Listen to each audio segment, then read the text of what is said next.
Hello అండి, welcome back to my channel Vishnu పాథురి.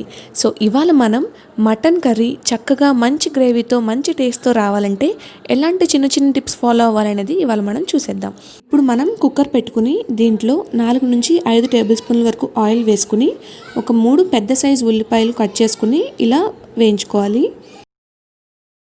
ఇప్పుడు ఈ ఉల్లిపాయల్లో ఒక 1 స్పూన్ అల్లం వెల్లుల్లి పేస్ట్ వేసుకుని ఉల్లిపాయలతో పాటు దీన్ని కూడా వేయించుకోవాలి. అలాగే ఒక 1/2 స్పూన్ టు 1 స్పూన్ వరకు పసుపు వేసుకుంటున్నాము. ఇప్పుడు ఉల్లిపాయ ముక్కలు ఇలా మగ్గిపోయిన తర్వాత దాంట్లో మనం నీట్గా ఇలా కడుక్కొని పెట్టుకున్న మటన్ని దీంట్లో యాడ్ చేసుకుని ఒకసారి ఇలా కలిపేసుకుంటున్నాము. సో ఈ ప్రాసెస్ ఏంటంటే సింప్లిఫై చేసి చూస్తున్నాం అన్నమాట మీకు. సో చాలా ఈజీగా ఇన్స్టెంట్గా అయిపోతుంది. సో ఇలా కలిపేసి పెట్టుకున్న తర్వాత 4 నుంచి 5 స్పూన్ల వరకు కారం వేసుకుంటున్నాము. అలాగే 1 స్పూన్ ఉప్పు వేసుకుంటున్నాము. ఇది మీరు టేస్ట్కి తగినట్టు మీరు యాడ్ చేసుకోవచ్చు. ఇదంతా ఒకసారి ఇలా కలిపేసుకున్న తర్వాత దీంట్లో మనం ముందుగానే గ్రైండ్ చేసి పెట్టుకున్న గసగసాలు అలాగే కొబ్బరి పేస్ట్ని దీంట్లో మనం ఒక 2 నుంచి 3 స్పూన్ల వరకు యాడ్ చేసుకుంటున్నాము. ఇప్పుడు ఈ పేస్ట్ అంతా బాగా కలిసేలా మొత్తం మనం మిక్స్ చేసుకోవాలి. ఇలా మిక్స్ చేసుకున్న తర్వాత దీంట్లో మనం కొంచెం కొత్తిమీర యాడ్ చేస్తున్నాము. అలాగే ఒక గ్లాస్ వాటర్ పోసుకుంటున్నాము. కొత్తిమీర ముందే యాడ్ చేస్తే ఆ ఫ్లేవర్ కర్రీ మొత్తం పట్టి చాలా బాగుంటుంది టేస్ట్. సో ముందు కొంచెం యాడ్ చేసుకోండి. అలాగే కొంచెం గార్నిష్కి కూడా కొంచెం ఉంచుకోవచ్చు. సో ఇలా ఒకసారి మిక్స్ చేసుకున్న తర్వాత మనం కుక్కర్ మూత పెట్టేసుకుని విజిల్ పెట్టి 3 నుంచి 4 విజిల్ వరకు రానివ్వాలి. సో ఇప్పుడు 3 నుంచి 4 విజిల్ రానిచ్చిన తర్వాత మనకి ఇలా కుక్ అయిపోతుంది మొత్తం. సో ఇప్పుడు దీంట్లో మనం హోమ్ మేడ్ గరం మసాలా ఒక 1 స్పూన్ యాడ్ చేస్తున్నాము. అలాగే ఇప్పుడు ఇదంతా మనకి దగ్గరగా వచ్చేంత వరకు మనం ఇలా కలుపుకుంటూ కుక్ చేసుకోవాలి. గ్రేవీ ఎక్కువగా ఇష్టపడే వాళ్ళు కొంచెం దగ్గరకు వచ్చిన తర్వాత స్టవ్ ఆఫ్ చేసేసుకోవచ్చు. సో చూసారు కదా, మనం కొంచెం చిక్కబడింది గ్రేవీ. అలాగే కొంచెం ఆయిల్ పైన తేలుతుంది. సో ఇప్పుడు కొత్తిమీర ఒకసారి పైన గార్నిష్ చేసేసుకొని మీకు కావాల్సిన కన్సిస్టెన్సీ వచ్చేంత వరకు ఇలా కుక్ చేసుకుంటే taste అద్దిరిపోతుంది.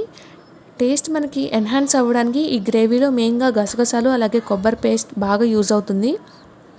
So mutton curry ready. ఇప్పుడు దీంట్లోకి కాంబినేషన్గా మనం టొమాటో చారుని చేయబోతున్నాము. సో దీనికోసం ఒక 2 టొమాటోలు అలాగే ఒక క్యారెట్ని ఇలా పీసెస్గా కట్ చేసుకుని పేస్ట్ చేసేసుకోవాలి. ఇప్పుడు ఒక గిన్నెలో 1 నుంచి 2 స్పూన్లు ఆయిల్ వేసుకుని తాలింపు దినుసుల్ని వేసేసుకుంటున్నాము. అలాగే వెల్లుల్లి రెబ్బల్ని వేసుకుంటున్నాము. ఇప్పుడు దీంట్లో ఎండుమిర్చి ఒక 2 అలాగే కరివేపాకు ఒక రెమ్మ వేసుకుంటున్నాము. ఒక ఉల్లిపాయ, చిన్న సైజు ఉల్లిపాయని చిన్న చిన్న ముక్కలుగా కట్ చేసుకుని ఇలా వేసుకుని వేయించుకుంటున్నాము.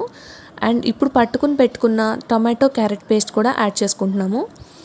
ఇప్పుడు ఇదంతా ఇలా ఉడకనివ్వాలి మనం. ఆ పచ్చి వాసన పోయేంత వరకు కూడా ఇలా మగ్గుతుంది ఆ పేస్ట్. సో చూసారు కదా, ఇలా అవుతున్నప్పుడు ఇప్పుడు దీంట్లో మనం 1 స్పూన్ ఒక 1/2 స్పూన్ వరకు పసుపు వేసుకోవాలి. అలాగే టేస్ట్కి సరిపడా సాల్ట్, ఒక 1 స్పూన్ కారం వేసుకుని ఒక 1 స్పూన్ వరకు పంచదార కూడా వేసుకోవాలి. అలాగే ఒక 1 స్పూన్ సాంబార్ పౌడర్ వేస్తున్నాము. సాంబార్ పౌడర్ అనేది ఆప్షనల్, కానీ ఇది వేస్తే టేస్ట్ మాత్రం చాలా బాగుంటుంది. కానీ వేయకపోయినా కూడా మనకి పర్వాలేదన్నమాట. సో ఉన్నవాళ్ళు వేసుకోండి. ఇప్పుడు ఈ పేస్ట్ మొత్తం ఇలా ఉడికిన తర్వాత దీంట్లో మీరు తినే పులుపుకి తగ్గట్టు దీంట్లో చింతపండుని నీట్గా కడుక్కొని వేసుకోండి. ఇప్పుడు ఇదంతా ఒకసారి ఇలా కలుపుకొని కాసేపు ఉడికిన తర్వాత దీంట్లో మనం వాటర్ పోసుకోవాలి. సో చూసారు కదా, ఇలా ఉడికిన తర్వాత దీంట్లో మనం ఒక 3 నుంచి 4 గ్లాసుల వరకు వాటర్ వేసుకుంటున్నాము. ఇలా వాటర్ యాడ్ చేసుకున్న తర్వాత ఒకసారి మొత్తం కలుపుకొని దాని మీద మనం కొంచెం కొత్తిమీర వేసుకొని దీన్ని మరగనిచ్చామంటే ఆ కొత్తిమీర ఫ్లేవర్ కూడా మొత్తం చారుకి పడుతుంది. అలాగే టేస్ట్ కూడా చాలా బాగుంటుంది. లాస్ట్లో వేసే కన్నా కొంచెం మరిగే ముందే వేసుకుంటే ఆ ఫ్లేవర్ మొత్తం ఇది అబ్జార్బ్ చేసుకుంటుంది అనమాట. సో ఈ మటన్ కర్రీకి ఈ టొమాటో చారు కాంబినేషన్ చాలా బాగుంటుంది.